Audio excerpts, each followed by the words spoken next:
Hello everybody, welcome to another Clown-versation. I am Barnaby King, your host from Clown Spirit, and today I'm going to be talking to the wonderful, inspirational and extremely experienced clown, Geoff Hoyle, so don't go away. It's just a conversation with a fellow clown. It's not very serious, we're clowning around.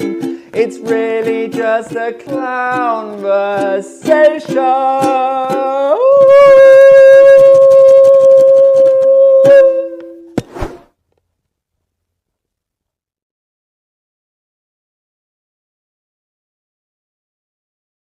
All right, everybody, welcome to another Clown-versation. I'm the founder and I guess artistic director of Clown Spirit, where we take the power of clowning and we use it to bring lightness, joy, and connection to your life and the lives of everybody around you. So good to have you with us here today. If you're new to Clown-versations and Clown Spirit, welcome. It's so wonderful to have you here. Please hit that subscribe button on the YouTube channel for Clown Spirit. Share this with your friends, give us a like, and most importantly, join in with the Clown-versation, because this is not just about me and one other person, this is about the community. So chime in, jump into the chat right now. If you don't see it, have a look. It's right there next to the video. Chat, live chat. You can jump in there and you can say hello. You can tell us where you are, what you're doing today, what your involvement is in the clown world, and any kind of questions or comments or thoughts you have about our fantastic guest today. It's right there and we'll work you into the conversation. So before I introduce Geoff, I also just want to mention that we have a wonderful online masterclass coming up a week on Saturday. It's on June 8th, and it's with the fantastic Skye Gisela. Now, Skye is a masterful clown teacher based in France. She taught a masterclass for us a few months ago, and it was so successful that one of our members who watched it, actually on the basis of that online masterclass, decided she'd never traveled much before. She traveled to Europe to go and work with Skye and took a workshop with her, and she's just come back and had an amazing time. And so these are the kinds of, one of the great reasons for doing these masterclasses, right? It's not that we can obviously train as clowns or learn everything we need to know as clowns on Zoom or online, but these are little points of access, little windows into a world, right? Getting to know a teacher a little bit, or what the ethos or underlying kind of pedagogy of a particular teacher is, to get a taste of that and sense, is this for me? Is it something that I resonate with? And then maybe, you know, choose to invest to go and work with that teacher rather than just investing before you sort of know anything. And that's what we're trying to do here with Clown Spirit. We're trying to create resources, a platform, a world in which we are supporting your clown work, not replacing or substituting for the wonderful in-person training or experiences you need to become a great performer, or to bring clowning just into your life in general, even if you don't want to be a performer. Clown Spirit is really about kind of giving you a whole range of tools that are going to support you on your journey. So come along next Saturday. I'm going to put the link in the chat right there so that you can join, but you can also just Google Clown Spirit Masterclasses. It's $49 to take that masterclass. You also get access when you join for a whole month to a whole lot of Clown Spirit Village resources, which includes the last 15 months of masterclasses that we've had with amazing people like Avner Eisenberg and Moshe Cohen, Hilary Chaplin, Patrick Vanden Boom, all kinds of amazing people. Plus, we have some very cool masterclasses coming up in the next few months. Mookie Cornish is going to be doing the next one in July, which is going to be fantastic. All right, so enough about that. Now, let me introduce you to our amazing guest this week. Geoff Hoyle was at the forefront of the new circus movement in the 1970s and 80s as part of this iconic clown trio of Mr. Sniff, who Geoff that was his clown name, Willie the Clown, who was Bill Irwin, and Lorenzo Pickle, who was Larry Pisoni. They were the kind of the ringleaders of that circus. And as we'll discover later, the Pickles really transformed circus and clowning in many ways, and was sort of precursor to a lot of things that came later in the 80s and 90s. There was a kind of democratic ethos around that circus, and the way that they ran things in the ring and out of the ring was really novel. So in a way, Geoff Hoyle is kind of a legend for me, somebody that I've really looked up to for a long time. So it's really a great pleasure to have Geoff on the show. And so let's bring him on. Hi, Geoff. Welcome. Pleasure. Nice to be here. So nice. So really, really appreciate you being on Clown-versations. And whereabouts are you in the world? Right now, I'm in Point Reyes Station, actually not too far from Point Reyes Station, Northern California, Inverness Park, which is where I currently live. Is it beautiful there? Is it what? Is it like misty and cold? I look out of my windows. Yeah, I look out of my windows, and there's nothing but green all around right now, because we've had so much rain, and the drying effect of the sun has just started to happen, so that the in Laurie Lewis's song about the Great Divide, the hills are starting to get brown a little bit, but it's still pretty green and very restful, good color for the eyes. Gorgeous. I love that song, The Great Divide. It's a good one, isn't it? Yeah. Thank you. We got some comments coming through on the chat already, and David Langdon from Winnipeg says, greetings. We've got Paul Hewson, who says, looking forward to hearing from Geoff and hopefully the Pickle Family Circus. And we've got Mike Bednarek from Salem, Oregon, and Asa Forsberg, who I think is in Norway or maybe Sweden. Cool to have you guys. If you have questions for Geoff, just throw them into the chat there. I don't know if you can see the chat, Geoff, but there is a way that something you can click there that says comments. Well, it says hide chat right now. The chat is hard. There's a comments tab there somewhere which will enable you to see the chat, but it doesn't matter if you can't, because I can also just read things out and put them up on the screen. Yeah. Geoff, I'm gonna just launch into this with my standard opening question, and we'll see where it goes.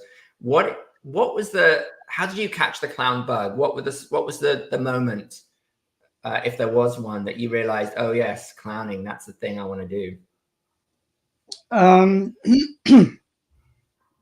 Well, I have a degree in theater arts and drama, English literature and theater arts, drama and theater arts from University of Birmingham.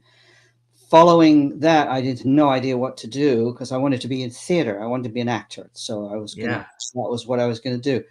And I spoke with one of my teachers, whose name was Clive Barker. And Clive Barker. Oh my gosh. He's like a legend of in the sort of academic theater drama world. Right. He wrote the book Theater Games: A New Approach to Drama Training, which is a really wonderful book. It's still available. I think it's a Methuen drama book. And I said to him, what should I do? I don't know what to do now. I got my certificate. I got my degree. Here it is. What do I do? And he said, well, you can move. You look like you got some movement skills. Why don't you go and study and do some postgraduate study? And so I said, well, where do I go? And he said, go to the master, go to Etienne Decroux.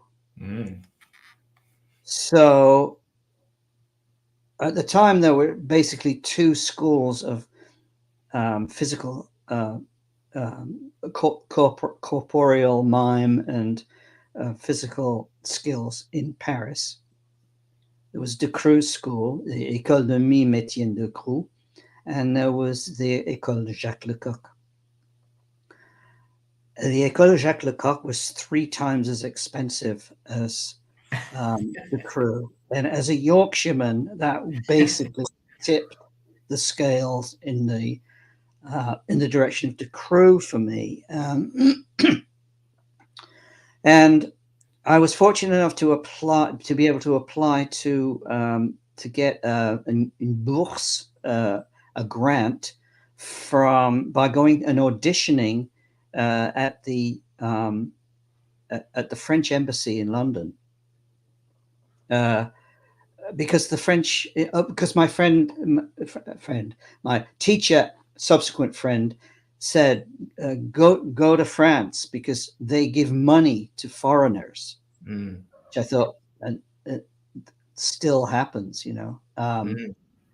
And I was fortunate enough to snag a 9-month grant to go and work with Decroux, which I did, and then subsequently stayed on an extra year. So I was there for 2 years.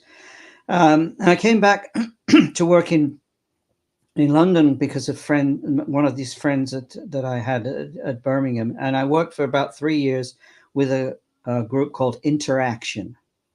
Interaction was a community arts trust which did work in all sorts of community settings, including senior centers, childcare centers, and a lot of street work. We had a group called the Dogs Troupe, which was a street participatory children's theatre. Where was this, and whereabouts in the UK, Geoff? In London. Okay. Yeah, we were based in Camden. Yeah.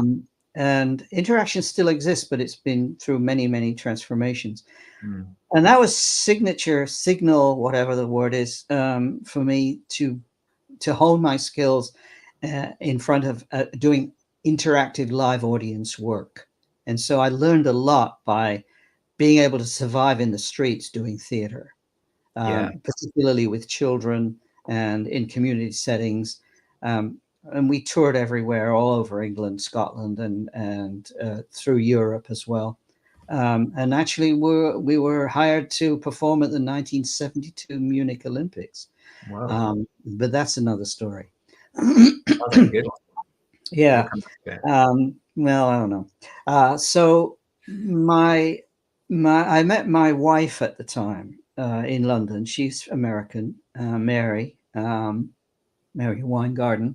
And she dragged me back to America, although I had wanted to come to America because I wanted to see it and be part of what the American dream was for a mime. Scary. Yeah. And again, I started working on the streets in San Francisco because I didn't have work permit and et cetera. But I eventually managed to get all that together. And then I'd gone to San Francisco, we had gone to San Francisco partly because of the San Francisco Mime Troupe and the influence of the political aspects that I was very interested in of what the Mime Troupe was doing, especially with the anti-Vietnam War work and the street performances.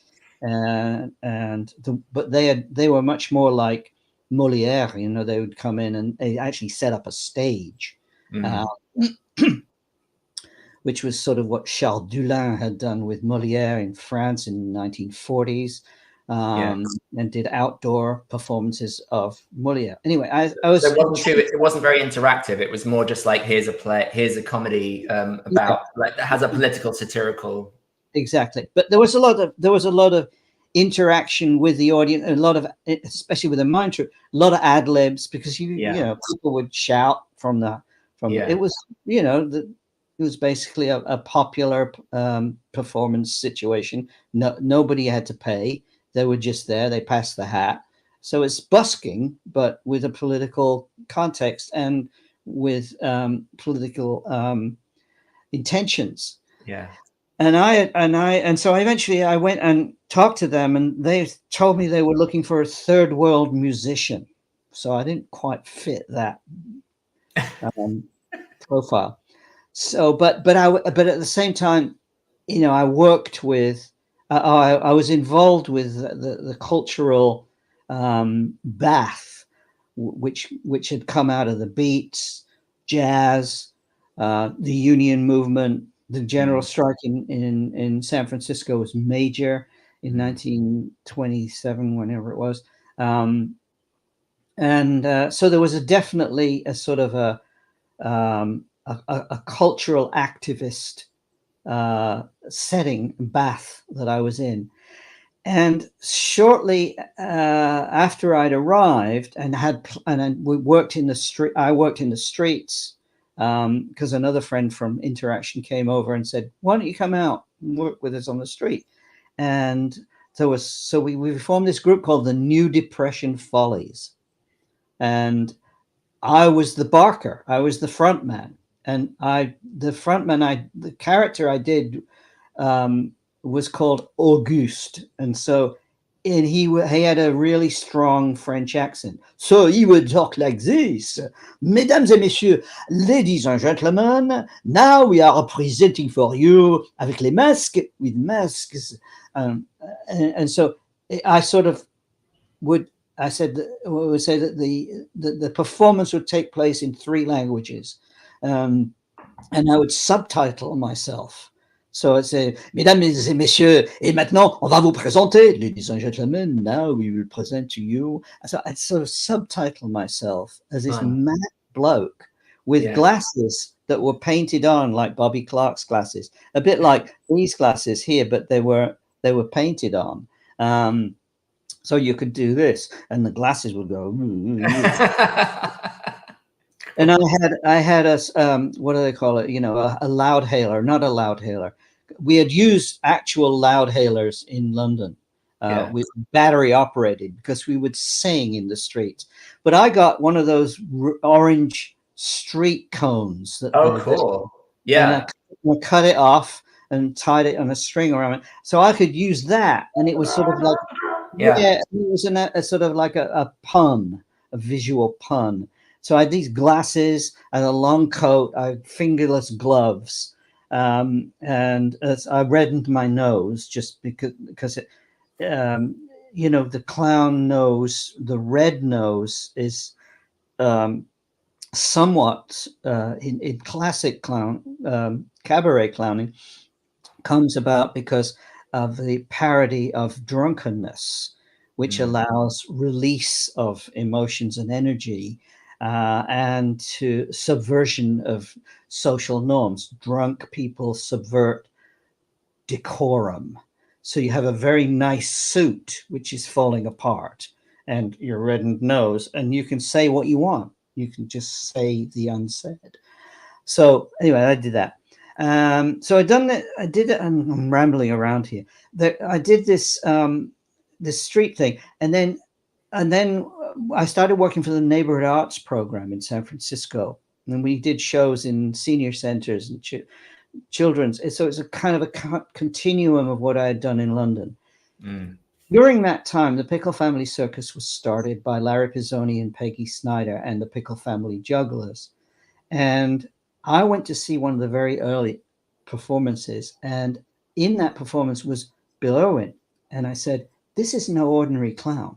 This clown is a thinking clown, and he really knows how to act. It's not just messing about or, doing ridiculous things. There's the through line. He has a character. He has inhibitions. He has pretensions. He has a completely rounded personality." I said, "This is really interesting." Shortly after I'd seen that show, I wasn't in the first show, Larry Pisoni was looking for clowns. And I auditioned, and Larry hired me on the spot pretty much.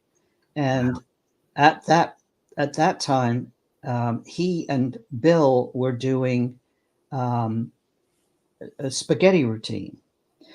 Larry was the chef, and Bill was Willie the Clown, the server. He was basically the waiter, and he had a number of moves that he had put together, and all which I think Bill still does. The routine, he has a solo spaghetti routine. Anyway, we called it the spaghetti routine, and I became somebody called Harry Kershaw in the circus. And Harry Kershaw was one of those classic audience members who wants to be in the show. And so I had this crazy check red suit, and I kept wanting to be in the show, and I kept making problems for the people in the show because I was so enthusiastic. Well, the character was so, Eventually, I got up on a roller bowler because he said, "Oh, Larry Lorenzo Pickle would say, all right, if you want to be in the show, what are you going to do? So come on down into the ring, do something." So, and he said, I don't know what to do. I just want to be in the show. I'm eating popcorn. And he said, well, get on this. And he brings out a roller bowler. And then somebody brings me a violin. So I played the violin on a roller bowler. I'm sure everybody knows what a roller bowler is. It's a cylinder with a plank on it, and you balance yourself, and you can move left to right on the plank on the cylinder. So it was somewhat of a kind of, wasn't major, but it was an acrobatic feat. I mean, most people nowadays can do handstands on a roller bowler. The skills have become so technically advanced. Yeah. So, and then shortly after that, Larry said, I need another clown. We need a character, a different character for you. And I created the character of Mr. Sniff. And Mr. Sniff, well, actually, no, before that, we did a routine called The Three Musicians, which was an iconic routine. It was the three musicians would come out into the ring. There'll be me and Larry and Bill, three of us. Bill would carry a big bass drum with a cymbal on the top. Larry had an enormous tuba case, and I had a trombone case. We come out, and the idea was that we were going to play a tune for the audience. We were three, and we had inflected ourselves Italian accented English. That was our cover. That was our vocal mask. No, I'm not sure you could do that nowadays, but you know, right. given what we've been going through culturally. But at the time, so many clowns have come from, great clowns, you know, come from Italy and France, and so I had done a French accent in the streets in Chinatown and down on the docks in San Francisco. Then we all did these Italian accents. So the bit was basically we're trying to get three chairs together and play this tune. Eventually, everything went wrong. The chairs collapsed. We fall down. Lots of acrobatic moves. Eventually, we get out our instruments. The instruments are not working, but we manage to play a tune. We tip our hats. We do some hat moves, and then we go off. And that was, people still talk about that, the three musicians routine. It was a very iconic piece. After that, I got Larry said, I need another clown. I need you to get another clown character, and that's where I created the personality of Mr. Sniff, the clown personality of Mr. Sniff. He had a big long red nose like a sausage. So it was kind of very phallic and at the same time very somewhat obscene, but very absurd. And there's a book called Acrobats and Mountebanks, which has lots of pictures. You may know this, lots of pictures of clowns in it. And I sort of scoured that, and we looked at them, and I do drawings. And so eventually we came up with the idea that I have this long coat, and the coat is a great sort of like baggy hider. It's something to hide behind and allows you to do lots of things. And it sort of has a somewhat sort of underclass feeling to it, because clowns to me are always members of they're always outliers. They're subverters. And therefore, you know, often members of the disenfranchised, the voiceless, the underclass. And that's okay. So you've got some pictures up now. Okay, so this is that's Mr. Sniff. Yeah, and then the far top. I think you have a picture of the three musicians there. That's Bill as Willie the Clown. That's me as Mr. Sniff, and they always had a face-off. So there was always some kind of antagonism between them. And in terms of clown work, you know, that is interesting because it's about the underbelly of resentment and animosity, and why that, and these clowns uncover that, they release that, they allow the unspoken, and they allow for aggression to be somehow exposed, almost clinically, and you can then see what leads to that and how to avoid it becoming something which is detrimental to human interaction. And yeah, so there you go. Lorenzo Pickle, Larry Pisoni, Geoff Hoyle as Mr. Stiff, and Bill is Willie the Clown. You had a picture there of the three musicians too, I think. The ones I did. Yeah, did I? it's the ones with the check pants, black and white check pants. I think I saw that. Hang on, let me go back to that. So was Bill's character high status then? Was he the leader, the ringleader?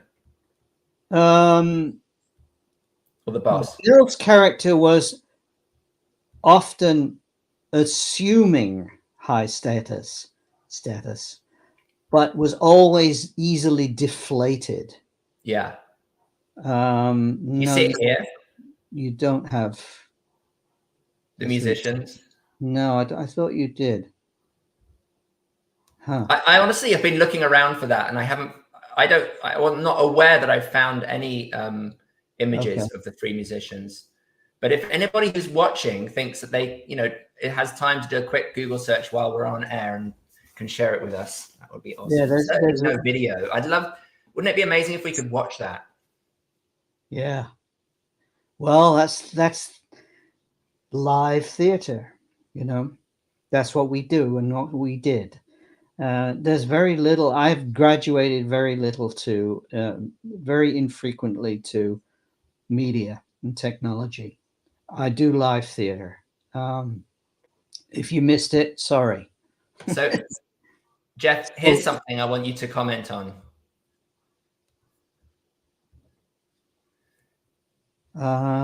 Because yeah, do you know what this is? Yeah, that's Paul Daniels' magic show. Yeah, which is like I grew up with. It was absolutely iconic, and here you are. It doesn't seem to be playing. I was hoping it would play. Oh, yeah, maybe it is. And in a second, you're going to pop out of this trunk. That's Paul Daniels in the red jacket. There you are. Gee, I didn't even know this was on. Oh, my son's in this, I think, when he was like, really. So he's Mr. Sniffing because he examines everything because of his very strong sense of smell. Am I being heard in this? Yes. Okay. Yeah, you can narrate us through it if you want. Well, this was called Multiple Sniffs, and essentially, because Paul Daniels was a magician and a conjurer, whatever you want to call him, he would always do magic on his show. So this seemed very appropriate that there be a magic. Yeah, it's a very beautiful physical moment. You see, Mr. Sniff got scared. Yeah. So he's ready to defend himself. He's always ready to make a pun too. Oh, he's going to do the walk down the stairs. The landing. And then the other landing, the last landing. And then that is really stunning. It's just so good.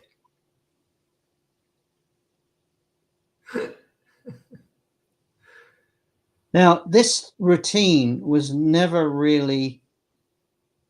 didn't transfer easily to Mr. Daniels' show, I didn't think, because he was talking throughout. Mm. And it sort of broke the magic of the magic routine. We're not hearing it. We're not hearing the talking. No, but that's good. That's good. See, yeah. But because you're not being distracted by his talk, which and was he talked a lot, Paul Daniels. I mean, doesn't he? Well, that was his thing, yeah. And he, we better not go into what I think about what was going on here, but I don't think he's a performer in the same style as what I was doing. Different, very different. Well, so that made it difficult. But I was asked to do this show by John Fisher, who produced the Paul Daniels show. John Fisher wrote a book called Funny Way to Be a Hero, which is a wonderful book with many, many photos of classic English vaudeville music hall performers and comics and comedians who migrated from radio. There's a lot of good moves here. Yeah. So he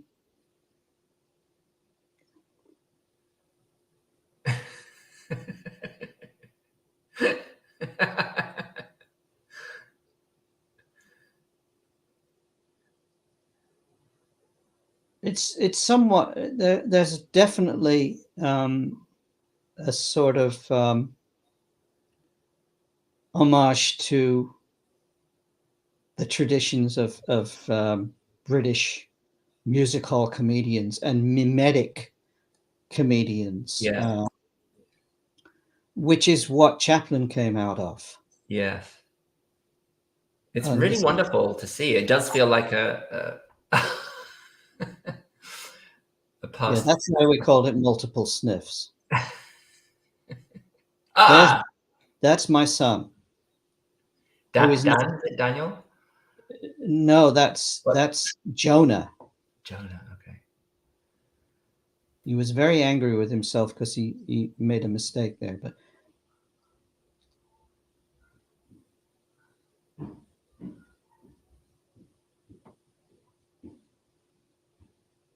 even Mr. Sniff is confused.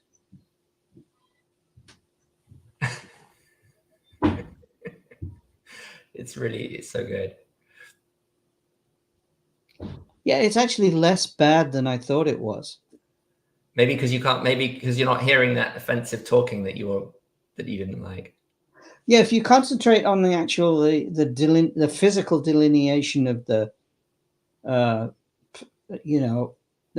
we never had this thing in the original routine where there was this character who gets his lovely moment. That's so great. Well, yeah. I found that, and I just really wanted to share it with you because it just brings together two things for me. So how was that in the sort of at the height of the Pickles that you went and did that? Or was that later on, Geoff? Well, I don't know whether we can talk about the height of I don't know what the height of the Pickles was. we had just So we had done a tour and we went to the Roundhouse in London, and it was a pretty successful visit. And it was because of John Fisher's, who produced Paul Daniels' show on TV and also produced the Parkinson Show, which was an iconic British chat show. And John, I don't know if John is still around or alive, but he was a very, very wonderful, erudite and very urbane English, very knowledgeable English, producer type. And he saw us at the Roundhouse, and that's why he wanted me to. He found out, he knew that I was English. He found out that I was English, and that's why he invited me back to come back. And so, Bill did a lot more on television and media, and because he eventually found found his feet in New York, and having done some of his solo and multiple performance pieces. So he was closer to. I mean, I was still in San Francisco. There is very little media in San Francisco at the time. I mean, now, of course, yeah, we do have Pixar, and which is part of Disney, but we don't want to go there. But Bill did a lot more of that work. I don't know whether I don't know what one could say was the height of the Pickles. I mean, the height of the Pickles was, I guess, when the three of us were there. So I think Bill left in 75, maybe, I don't know. And then it was Bill. And then Bill and I did we was three musicians, and then I did Harry Kershaw. Then Bill and I did the spaghetti routine that Larry and Bill had been doing. And then Bill and I did Willie and Sniff with original work. We no longer did the three musicians. But we did have routines. We had a routine called the moving routine, where we had to do furniture moving for a nice lady, a sort of a, Margaret, what's her name from the Marx Brothers, Margaret, the sort of pretentious upper class lady who apparently didn't know that the Marx Brothers that were making fun of her even in the movie. Margaret, what was her name? Head. Mm-hmm. So Geoff, at this point, did you feel like, because you talked earlier about how the political, the satirical were important to you, but then there was this, I suppose the clown routines that you're describing from the Pickles aren't overtly political, but there's something about them still that is in that realm. And I wonder if you could talk a little bit about that. Yeah. Okay. So two things. One is that they were fantastical and surreal, and thereby, in a way, subversive. They were subversive of what you might assume would happen in, say, an interaction between two characters. Yeah. Now, let's say that also that the characters themselves were already surreal.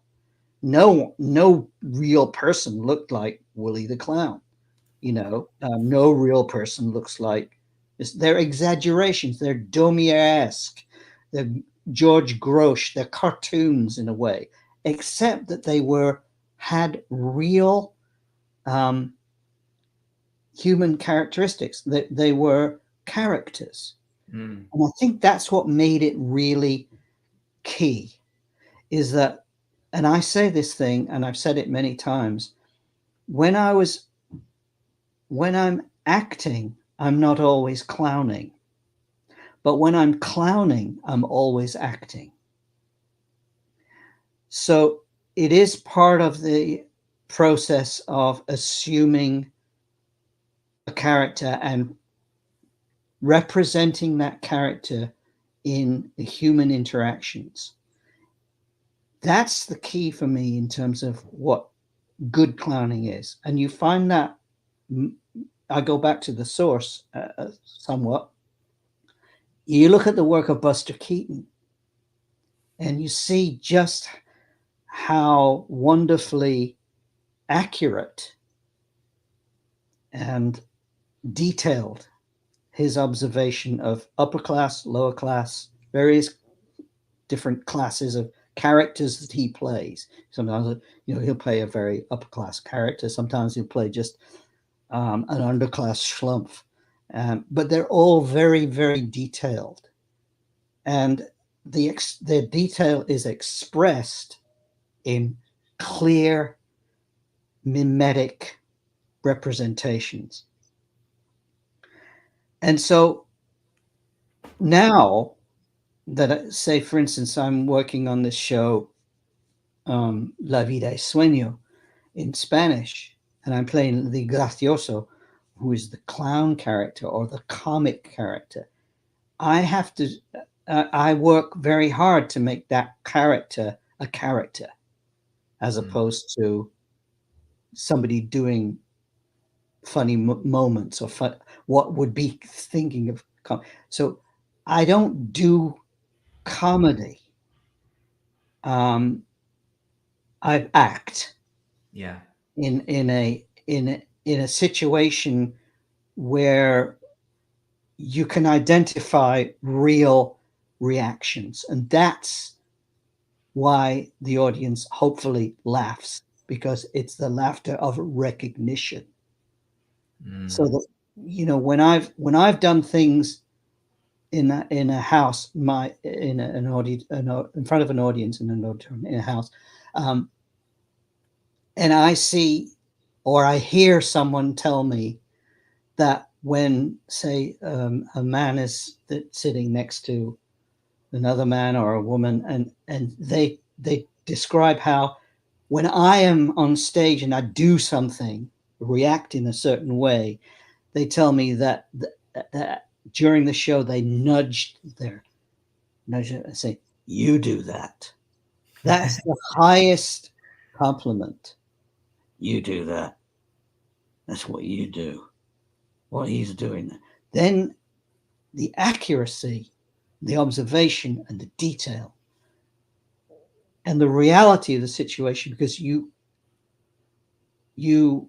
as an actor, it's all about pretending, right? It's like pretending, like when you were a kid, you pretend you're a kiddie, you pretend you're a cowboy, and you pretend that you're a Babylonian prince, whatever it is. But it's the reality and the realism of that and the accuracy that actually feeds you and feeds the people you're playing with and feeds the people you're mirroring. And if the clown isn't mirroring accurately, then it's diminished. But there's something additional to the acting part that makes it clown, right? So we can be great acting, but what's the ingredient? Because you said sometimes you're acting, but you're not clowning. So what is the ingredient that you have to add to make it clowning as opposed to just acting? Well, in my case, I think the simplest answer for that would be that you have mimetic training. You have body skills, which are able to become another way, or at least you foreground the communication of the reactions through body skills, which is why you can never get enough of watching Keaton. And Chaplin to some extent, but I find Chaplin is more about Chaplin than about the situation. And, you know, what W.C. Fields called Chaplin that goddamn ballet dancer. Oh, Larry Pisoni, truth leads to comedy. Okay. Larry's watching. Wow, Larry. Hi, Larry. Wow. Oh, now I better be careful what I say. Good to have you. Larry, please come on Clown-versations. I'll be in touch. So this is really fascinating. I had an interesting conversation last week, Geoff, with James Keelan and Francine Cote. And, you know, Francine runs a clown school, and she was talking about, and, you know, James comes from a similar background to you, did Decroux and Marceau and Koch and all that. And one of the things that they said that was interesting, and I never did Marceau and Lecoq. You didn't do I performed in front of Marceau. I'll tell you another story about, well, go on. Okay.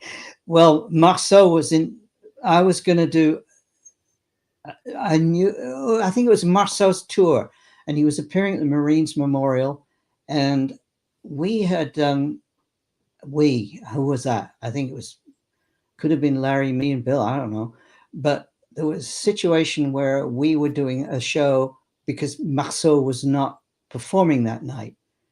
And I knew that Marceau was performing at that theater, and I was going to do a parody of Marceau. As I was about to go on, somebody said, Marceau's in the audience. And I said to myself, oh no, should I do my Marceau or my mime parody, my French mime parody? Yeah. Oh, I better not do that. Should I do it? And I said, of course I should. And I did. And I went out and I met with Marceau afterwards. And he was a delight. He was just so, he was flattered and he was also appreciative.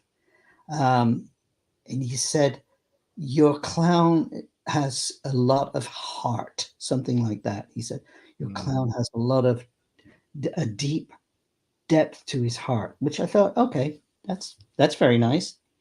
But I had been so ambivalent about whether to make a critical appraisal of French mime and therefore Marceau, because Marceau c'est le mime français, quoi.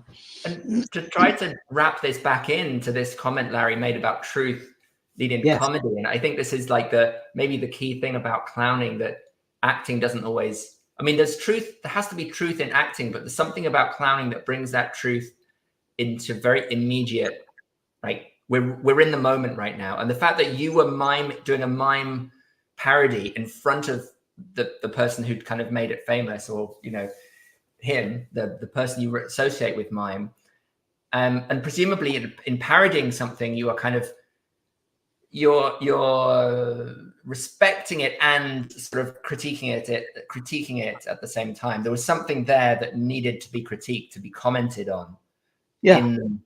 In mime, and the fact that he took that so well meant that he understood what was going on, that there was clowning. Yeah, or that he understood that what he did was not perfect, and that's what the clown also points out, imperfections. Yeah. In that sense, clowns are often very childlike, not childish, but, you know, out of the mouths of babes, etc. Those kinds of comments. Children do not pull back. They don't have the social conformism that we have to have, because we don't want to offend people, or we don't want to appear to be curmudgeonly. Although in my case, I forget all that. I don't want to conform, and I don't want to, and I want to be a curmudgeon, because you're from Yorkshire, so you know, comes. Yeah. Well, John Wienerkur wrote a book called The Portable Curmudgeon. I recommend it. It's quite fun. And his preamble in the book says, anyone who is not a curmudgeon simply doesn't have their eyes open. And I love that, you know. So I mean, and I think Mr. Sniff is that guy. He's the guy so to go back to the children, you know, they don't have the social restraint, so they'll do things that you question all your assumptions in a really, and then because and they're so innocent in a sense. So the fool has that in often a pretended innocence. Try what? Did I say something wrong? Right. Dario Fo had that for me. And there used to be a wonderful photograph of Dario Fo on the wall of the Eureka Theatre in San Francisco, and he was like this. Meaning, yeah, isn't it? Yeah. Am I right? He was taking the lid off. Yeah. You know, and the clown, and I think that's what makes, you know, oh my gosh, that is so true. Did he just do, or did she just do what I think she did? you know, and yes, and you know, look at great clowns like, you know, I'm just thinking Lucille Ball as well, you know, and Audrey Meadows, you know, Nichols and May, Elaine May, and that routine they did about where he's on the phone to his mommy, and or Audrey Meadows saying to Jackie Gleason, who's playing Ralph Cramden, and he says, Alice, he's got a scheme. Alice, the honeymooners, this is the biggest thing we ever got into. And she just looks at him and says, Ralph, the biggest thing you ever got into was your pants. She's the truth teller. And you laugh because it's deflating and punctures.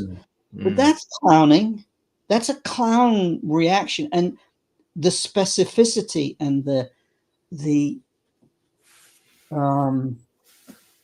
accuracy and the clarity of that, you know, is what.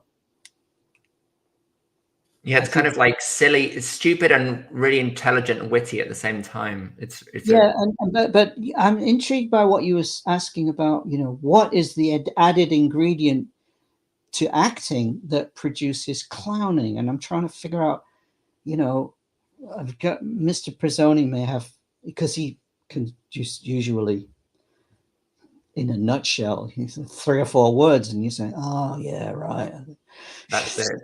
Larry can get it. Larry's. Well, I mean, there are certain kinds of story that, you know, right, that tend to, like the kind of relationships. Maybe it's to do with the kind of relationships you see in clowning, where you have a duo or a trio, and that play of hierarchy and status and undermining authority and stuff that comes really from commedia dell'arte, that versions of we see again and again in circus routines and clown routines. That's one aspect of it, perhaps.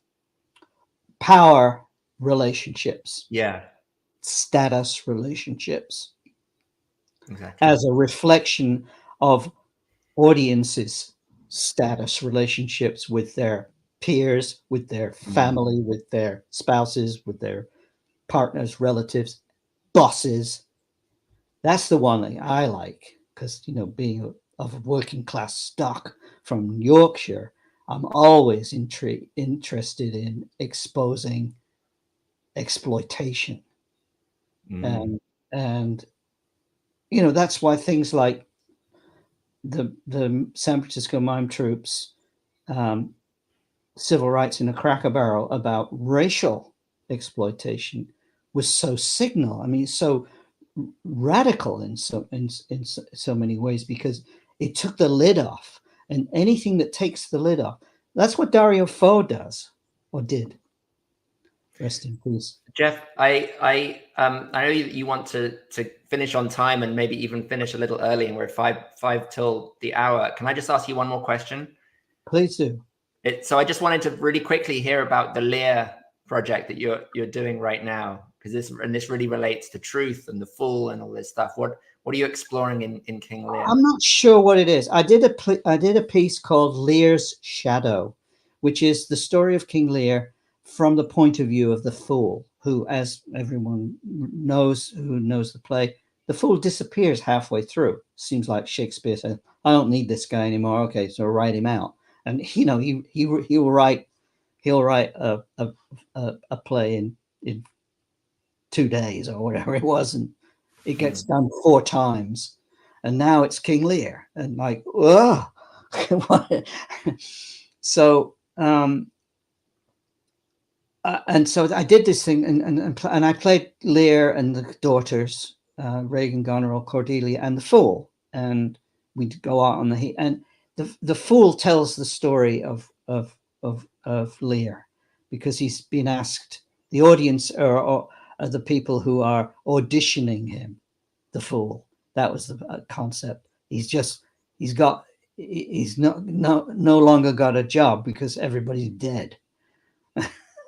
And somebody says, well, why did you leave your previous employment? He asks for questions from the audience, and because they're auditioning, and he says, well, do you got a minute? And so he does the whole thing. So anyway, but the thing about I saw this production of King Lear at Lincoln Center with Christopher Plummer, and he was wonderful. The Christopher Plummer, the Canadian actor, and he was really wonderful. And interestingly, was directed by Jonathan Miller, who was in Beyond the Fringe with Alan Bennett, Dudley Moore, Peter Cook. And Jonathan Miller became a very well-known director of opera and shows. Anyway, he directed this at Lincoln Center, and I just remember completely this moment where the first lines that Lear says in the play are, "Attend the lords of France and Burgundy. Meantime, we will express our darker purpose. Know that we have divided in three our kingdom, and 'tis our fast intent," etc. So what Plummer did was, he says, he starts up, "Attend the lords of France," and someone bends in, Gloucester, probably Duke of Gloucester, bends into his face and Burgundy. So Lear, he doesn't remember. And Miller directed the play because he is a doctor. He's a medical doctor, Dr. Jonathan Miller. He directed the play from the point of view of being a doctor, analyzing the medical situation of Lear. And you can go through the play and you can see that his madness is a clinical condition brought on by his own pretensions and inabilities to deal with being thrown on the heap by what he thinks he's being thrown on the heap by Cordelia. He can't face it. He can't face the truth. And when he does face the truth, it's too late. And that's the tragedy. And I thought, having seen this thing by Christopher Plummer, I want to do something about how Lear's age. I am a very foolish, fond old man, 80 and upward. So he's in his 80s. What does that mean? And how does that relate to me now, who I'm 78? Not quite there yet, Geoff. Not quite there, but, and I'm having trouble remembering stuff. I think, wait. That's not just you. I'm 50 and I have trouble remembering. No, but you worry about that, and I've got friends who have got, real problems, and there may be maybe even more serious, maybe, clinical plaque and tau and the whole thing going on in there, and you don't know. And then you do the tests, and then would you want to do the tests? Because then you'll know. And so what does that do? What do you mean? You have to make a fast getaway? You mean get out of this now before it's too late? What is Lear? And so I'm trying to figure out if there's a play of some kind here, which will wrap together the issues I was talking about when I did Geezer, which was 11 years ago or something, or 10 years ago. And when I was making jokes about getting old and dying, and now those jokes aren't so much. They have a hollow ring. They're still funny, but they're more Beckettian, Yeah. And what's it called, Geoff? What's this new project called? Well, a friend of mine who was at university with, and I Zoom with two of those friends from that class of 67. They are very intrigued by this whole idea of Lear being, a clinical patient in some way, and how that relates to us now, in terms of where our brains are and where our wants, needs, pretensions, and failed dreams where that fits in. one of them has suggested that it be Lear interrupted. In other words, I'll say, I'll start out the show maybe saying, attend the Lords of France and Burgundy. Meantime, we will express our darker purpose. Know that we have divided in three. Let me tell you what I mean by this. I saw Christopher Plummer do this in 1991. Geoff, I want you to go and pick up your grandchildren and not be late for that. So I'm going to interrupt us at this point, but I just want to say, started. I know, right? I told you before we started, I said at 10 o'clock, you're not going to want to stop. So, well, now I know that Mr. Pisoni may be listening to this. I've got to be. We can do another one, Geoff. I'd love to continue the conversation and just seeing your little moments of actually acting for us during this. I think you're an extraordinary actor, and I want to see you perform in something. So. Thank you so much for giving us your time and sharing your wisdom and experience with us. Have a wonderful day with your grandchildren, and I hope to be in touch with you again. Thank you. Thanks, Geoff. Au revoir. Au revoir. Oh, wow. What a pleasure that was. It's amazing how quickly the hour goes, right? It's just like, it's gone. And we didn't talk about, even a third of all the stuff that I wanted to get through. Thank you, Geoff, once again for being with us. And thank you all for tuning in today. Friends, I'm excited because I've now done 96 Clown-versations, and I'm 4 away from my centennial celebration of Clown-versations, and we're going to hit it very soon. Next week, we have Patrick van der Boom on the show. And the week after that, we have Peter Sweet. And a couple of weeks after that, I've also got scheduled in James Donlan and Karen Hoyer, who have their own podcast about, as far as I know, it's the only other podcast about clowning that exists. It's called the Radio Mime Show. And they're going to be on the show. That's 3. I'm going to schedule one more. And so by the end of June, we will hit the 100. So what I want help with is, what should I do to celebrate 100 Clown-versations? I really need your ideas because I'm stumped. What could I do? What fantastic, fun thing could we do as a community to celebrate these 100 Clown-versations that are on YouTube now? I'd love to hear your ideas. So pop them into the chat now if you think of any, or just email me, or go onto the Way of the Clown Facebook group and join it if you're not already a member of that, and put your ideas up there. It's wonderful to be with you all for another cool clowning hour of conversation. Thanks. And as always, keep clowning. Bye for now.